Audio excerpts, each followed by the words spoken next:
Cuando alguien se encuentra bien, juega en el parque, pasea, toma el sol, va a trabajar o conversa con los amigos, no suele acordarse de lo mal que lo pasa cuando está malo.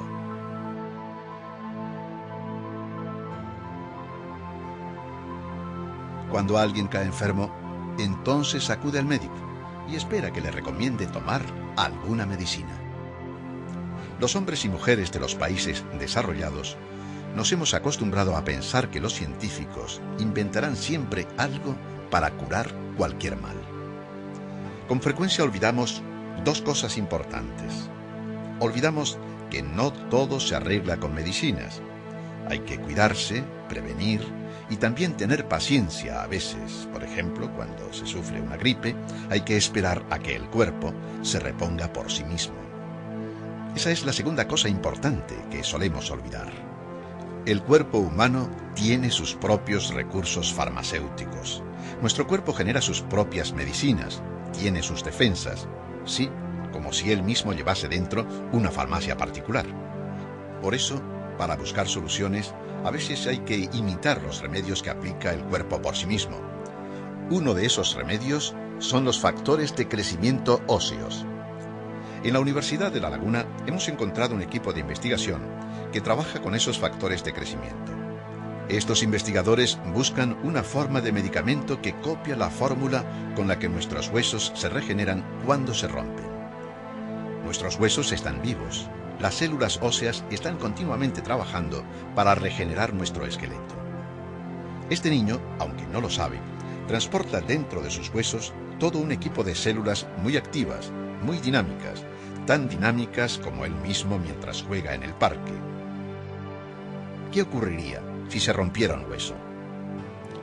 Un hueso fracturado, un hueso roto, puede tardar entre 15 días y varios meses en recomponerse. Depende de la gravedad y el tamaño del roto, de la fractura. Muchas veces hay que intervenir con cirugía o con prótesis. Al quedar abierto y entrar en contacto con materias exteriores, en ocasiones el hueso sufre infecciones. El paciente sueña con reponerse, pero la regeneración es lenta. Hay que tomar medicamentos, entre ellos antibióticos.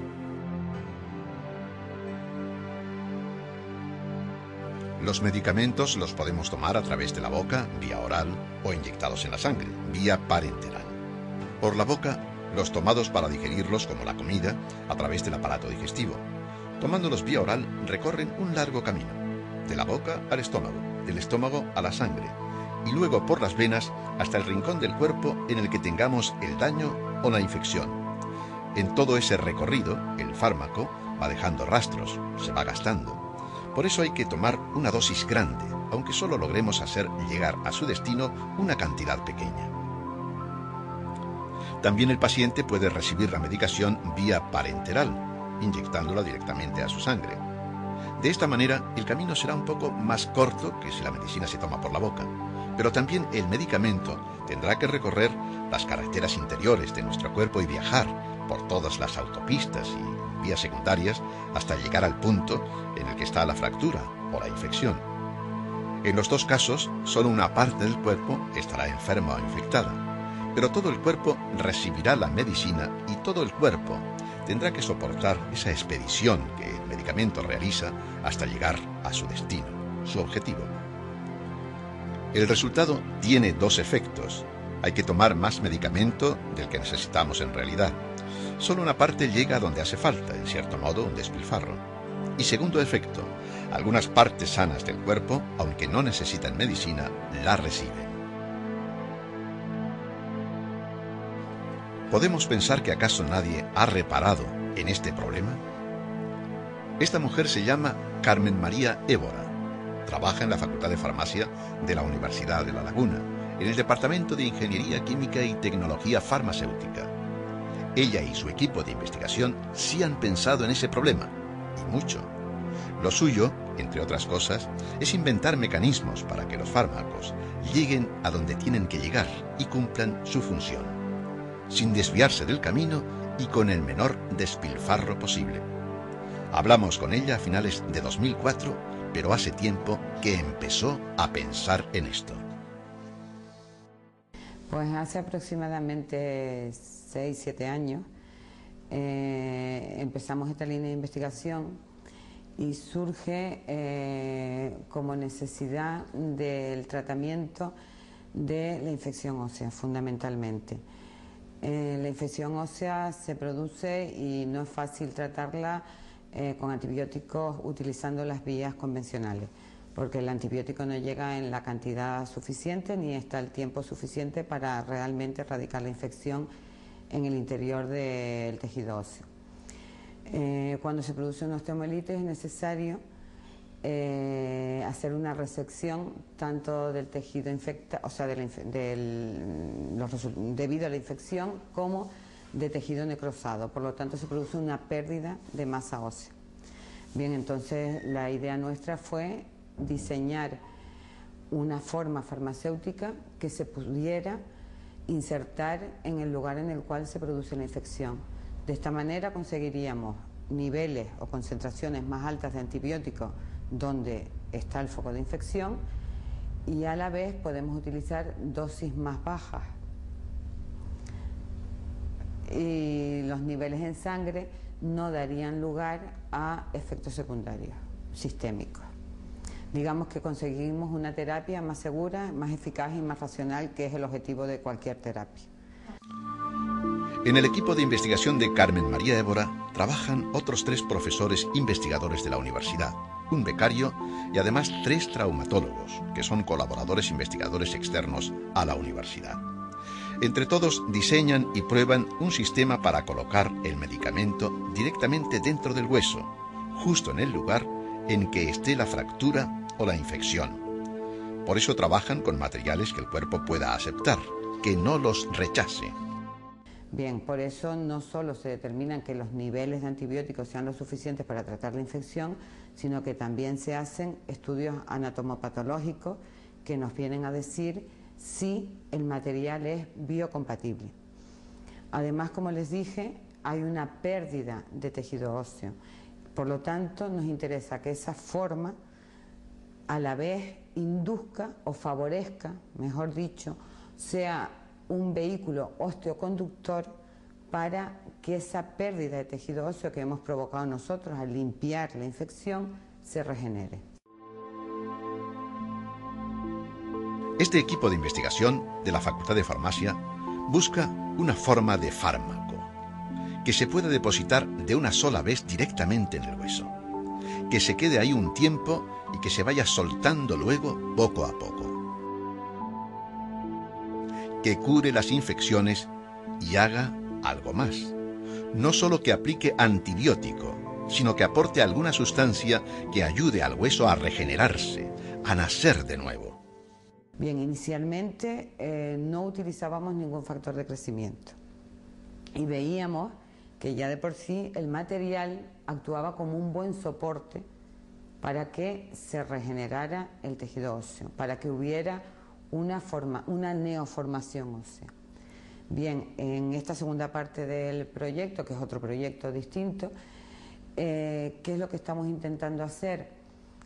Introducir también los factores de crecimiento. La idea de la introducción de factores de crecimiento es, por un lado, acelerar esa regeneración ósea que nos hace falta en la osteomielitis, pero a la vez dar un paso más, que es favorecer la regeneración ósea cuando hay pérdidas importantes de masa ósea, es decir, fracturas en las que se produce un gran defecto óseo.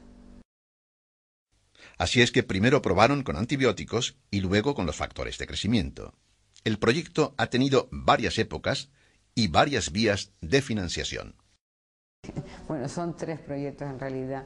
El primer proyecto fue la utilización de antibióticos convencionales, en el sentido de que utilizamos fluorquinolona, la ciprofloxacina fue el antibiótico, utilizamos ciprofloxacina y gentamicina, que son 2 antibióticos de amplio espectro, es decir, que actúan sobre muchos tipos de microorganismos, porque la infección ósea puede haber un microorganismo que la inicie, que sea el predominante, pero después se suelen dar infecciones multibacterianas, es decir, que intervengan más de un microorganismo. Por lo tanto, es importante utilizar un antibiótico que cubra un poco más el espectro. Está la gentamicina y ciprofloxacina, que fue en el primer proyecto. Un segundo proyecto, este fue del Plan Nacional, es decir, del Gobierno Central, del Ministerio en aquel momento de Ciencia y Tecnología. También tuvimos un proyecto de la Consejería de Educación, de aquí del Gobierno de Canarias, que en este caso fue para un antifúngico, es decir, para el tratamiento de infecciones óseas que se produjeran como consecuencia de la infección producida por un hongo. Y este tercer proyecto que tenemos ahora, que es del Plan Nacional, es ya el de factores de crecimiento, que estamos ahora, acabaríamos el segundo año, nos quedaría un año más y tendríamos que volver a solicitar financiación ahora a finales de año al Plan Nacional para poder seguir a partir de finales del 2005. El resultado será un fármaco que se aplicará de una sola vez, un día, pero que irá soltando la medicación a lo largo del tiempo, día a día. Es lo que estos investigadores llaman un sistema de liberación controlada de fármacos. Un día colocan el fármaco en el hueso y luego, poco a poco, día a día, la medicina irá liberándose en sus dosis. Algunas fases de la investigación se desarrollan frente al ordenador o en el laboratorio. Pero solamente con casos reales, estos investigadores pueden comprobar si este invento funciona. Así es que hay que pasar por el quirófano. Es ineludible. Vamos allá. Salimos de la Facultad de Farmacia y junto al hospital encontramos estas instalaciones de la Facultad de Medicina donde se encuentran los quirófanos. Para la operación hay que ponerse los guantes y la bata verde. Este es Manuel Baro, jefe de Servicio de Anatomía Patológica del Hospital Universitario Virgen de la Candelaria. Y esta es Araceli, otra profesora investigadora del equipo. Y este es Juanjo, el becario. En el quirófano han de estar los tres, cada uno en su puesto. Va a comenzar la operación. Pero antes de coger el bisturí, Araceli nos cuenta en qué va a consistir la tarea de hoy. Pues estas 3 ratas se hicieron como un estudio preliminar a lo que vamos a hacer hoy, que es la administración de los factores de crecimiento incluidos en un polímero biodegradable que se encuentra en forma de microesfera. Tienen un tamaño de aproximadamente unas 60 micras y eso todo va disperso en un vehículo de fosfato cálcico. En concreto es una hidroxiapatita y que es un componente ya natural del hueso. Y eso básicamente es lo que vamos a ver hoy.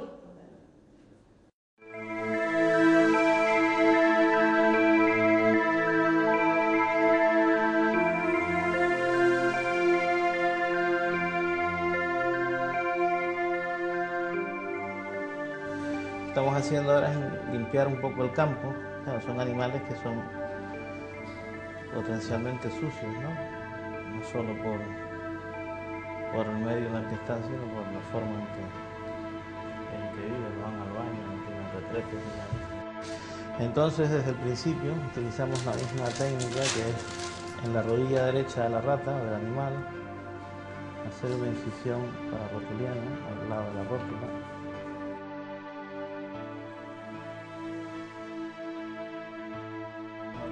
Este es el fémur de la rata, los cóndilos. Ahí en medio veríamos los ligamentos cruzados, que son muy parecidos a los nuestros, y debajo los meniscos. Y entonces aprovechamos el espacio intercondilio, que es este espacio que hay aquí, pequeñito, para hacerle el agujerito y por ahí introducir pues, el implante o lo que sea. Utilizamos unas fresas que son las que utilizo en la cirugía percutánea del pie. Unas fresas muy pequeñitas. Hacemos un orificio y después a partir de ahí, sin cortarme, avanzamos a la cavidad medular.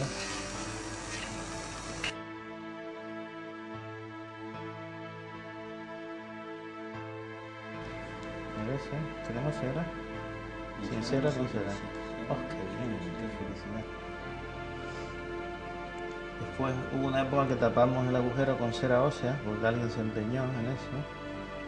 pero realmente yo nunca fui partidario de eso. Ahora volvemos a colocar la rótula en su sitio, sacamos la articulación y le damos unos puntarraquitos a la piel para que el bichito cicatrice. Ya está.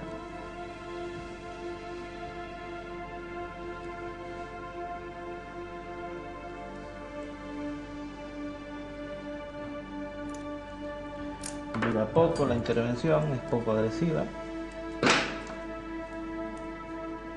Como ves, las pérdidas de sangre pues son muy escasas. Ahora le damos analgesia para el postoperatorio. Directamente al hueso, así quedan colocados, administrados, los factores de crecimiento.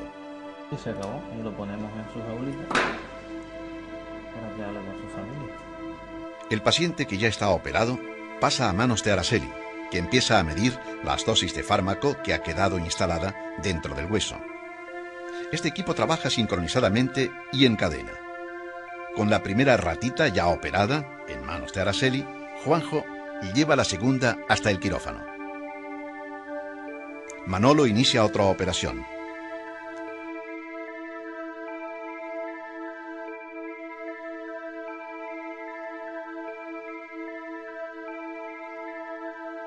Y Juanjo vuelve a facilitarle los factores de crecimiento para aplicárselos a la segunda paciente.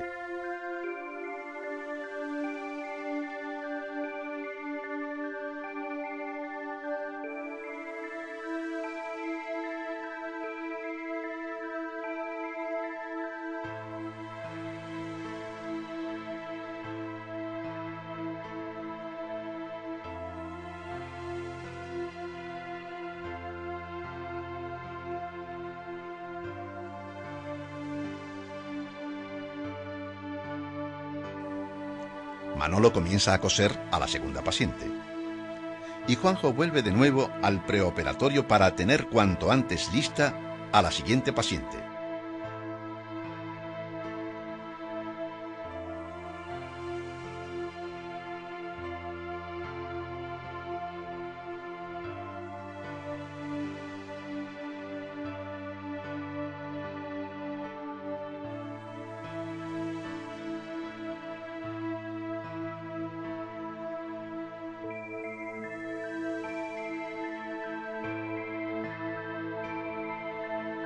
Juanjo, Manolo, Araceli, y de nuevo Juanjo, Manolo y Araceli, en ordenada secuencia.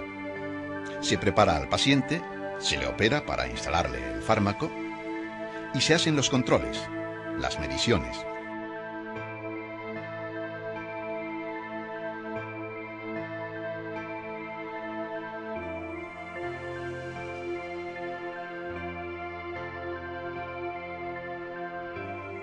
La experimentación es siempre control. Observación, observación y control. Un experimento es una realidad controlada. Una acción, un suceso, un acontecimiento que se observa y se mide.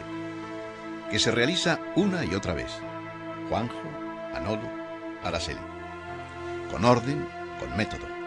Hay que medir qué ocurre y cómo se desarrollan las cosas.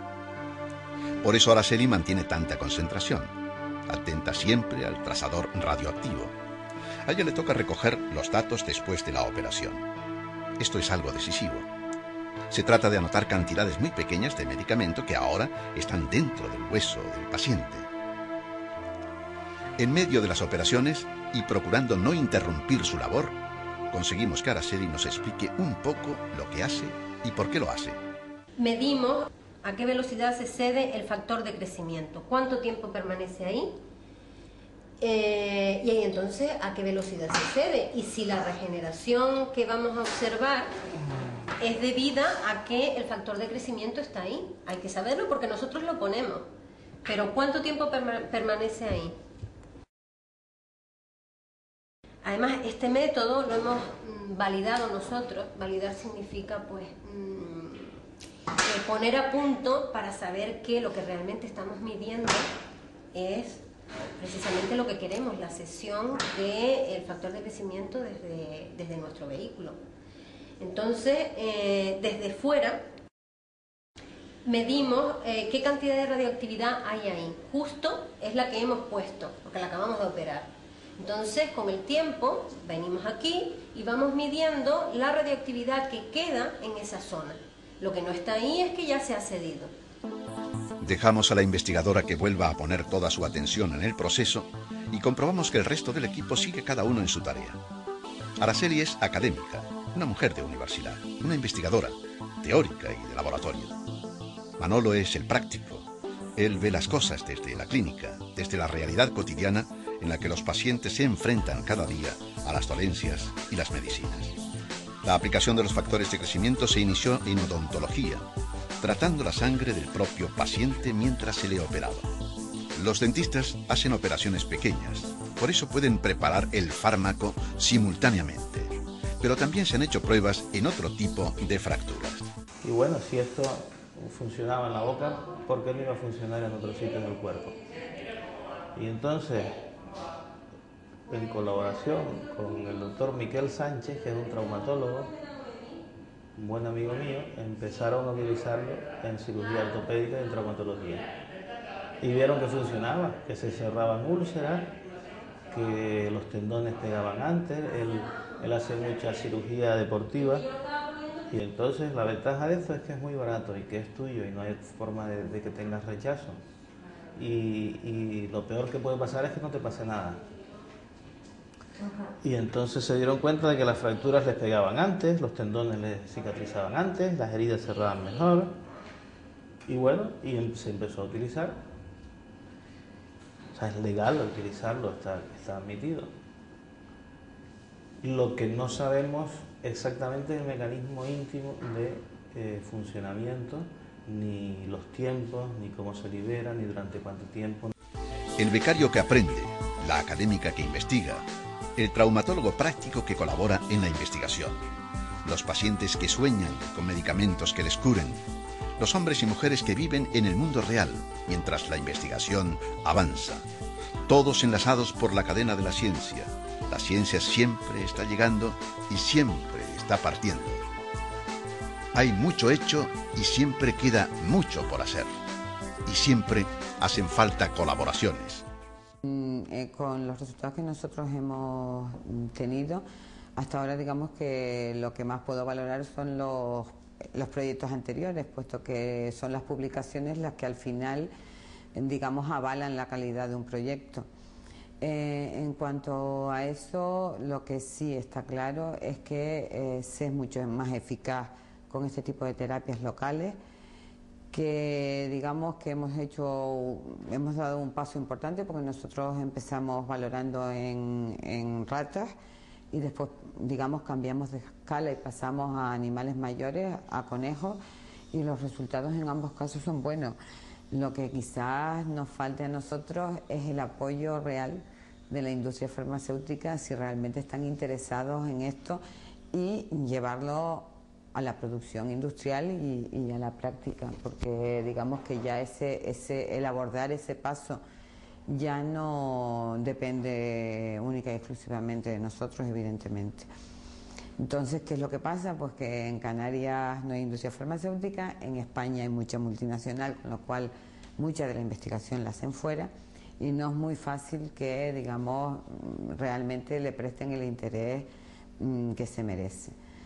En fin, quizás si hubiéramos utilizado otro antibiótico más novedoso, pero hay que tener en cuenta que estamos tratando una infección difícil de tratar, y como la mayoría de los clínicos suelen actuar, o sea, hay que utilizar terapias conservadoras en las cuales sepamos que son eficaces y que no corremos riesgos de efectos secundarios importantes. Digamos que ahí falta el paso a la aplicación clínica, que quizás no dependa del todo de nosotros. La ciencia nos incumbe a todos. Un científico puede tener una idea, pero hasta que una idea se convierte en un medicamento disponible en una farmacia, hay que pasar por mucha gente. Y a veces también por algunos pacientes dispuestos a los experimentos. Pero de eso hablaremos otro día.